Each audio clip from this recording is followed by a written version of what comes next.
आज हार्बर मार्गावरती 14 तासाचा ब्लॉक घेण्यात आलेला आहे। मी सध्या वडार रेल्वे स्थानकात आहे। आपण पाहतोय की सध्या वडार रोड रेल्वे स्थानक ते मानकूर असा हा ब्लॉक आहे। खरं तर हा ब्लॉक शनिवारी रात्री 11:05 तर आज दुपारी 1:30 वाजेपर्यंत हा ब्लॉक असणार आहे। आपण पाहतोय की 14 तासाचा हा ब्लॉक घेण्यात आलेला आहे। मी सध्या वडार रेल्वे स्थानकात आहे। आपण पाहतोय की सध्या काही प्रवाशांना माहीत नसल्याने त्यांचा हिरमोड देखील आपल्याला पाहायला मिळत आहे। खरं तर तिलकनगर स्थानकादरम्यान नवीन डायव्हर्जन मार्गिकेसाठी हा ब्लॉक घेण्यात आलेला आहे।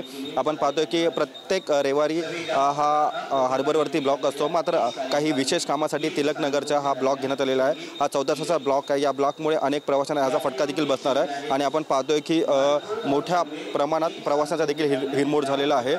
तिलकनगर स्थानकादरम्यान जे नवीन डायव्हर्जन मार्गिकेसाठी हा ब्लॉक घेण्यात आलेला आहे। कॅमेरा पर्सन रुपेश कांबळीसह मी रवी खरात, TV9 मराठी, मुंबई।